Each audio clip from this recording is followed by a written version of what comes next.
Easy guys, don't be here from Cringy Dad Gaming.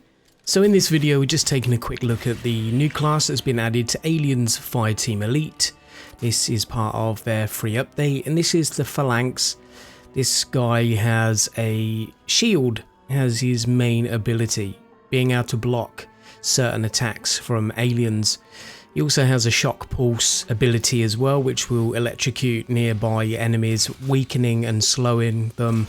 These abilities can obviously be buffed up with certain perks, but we're not going into those in this video. We're just going to be looking at how the shield actually fares up against the aliens. Now you can only use close quarter weapons or handguns with this particular class, so quite similar to things like the Technician as example, so no assault rifles or heavy weapons here. But overall, just from using the shield, it does seem to be able to block damage in those moments where you might need to reload or you want to slow down incoming swarms of aliens, especially if they're in, say, some tight corridors. You can kind of bottleneck them and slow them down there. Although I've noticed that when you do shoot them, if they're still too close, you will still take acid damage. I've also noticed as well that if an alien gets around the side of you and hits you, you're going to put your shield away. So, I mean, there's no cooldown timer on this, so you can just whip it straight back out again. But that is something to note here too. Also, the alien types that will grapple you, so things like the Prowler, things like facehuggers and the drone's initial attack. Unfortunately, there's no way of being able to stop that with the shield other than killing them before they can hit you.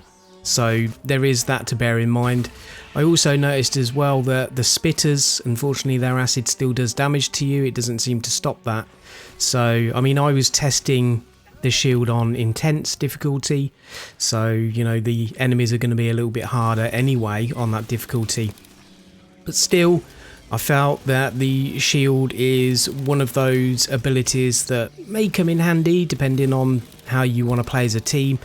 Especially if you're taking on some of the harder difficulties, it could come in handy to reduce some of that damage you're taking from hits, but that's only if the enemies get close enough to you. I mean, ideally you want to kill them before they're close to you, but if they are close to you, then I can see the shield potentially coming in handy for those points in the game where you've got that close quarters combat and you're getting overrun by the aliens.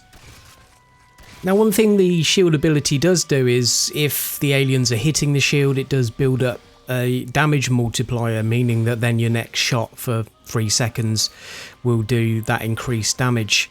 So that can be maybe helpful when coming up against some harder enemies. You can do a shield bash. It is kind of like a shield bash. Sometimes it looks like a kick animation, so you could be kicking the aliens, but you can do that by using your melee, so yeah, there's that as well. But I mean, I'm going to be probably checking out this class a little bit more. I haven't really ranked up this class enough yet because it has only just been released to be able to unlock some of the perks that may buff this class to be a lot more powerful. So I'll be reinvesting time into this class and looking at it as time goes by, but for now I just wanted to share a video with you for you guys who have not yet had a chance to check out the class, or maybe you've not yet updated the game, so you can kind of see what it's about and just what it does really. Well, there you go guys. So if you've enjoyed the video, don't forget to like, comment and subscribe. Stay frosty, watch those corners, and I'll catch you guys on another video. Thanks for watching.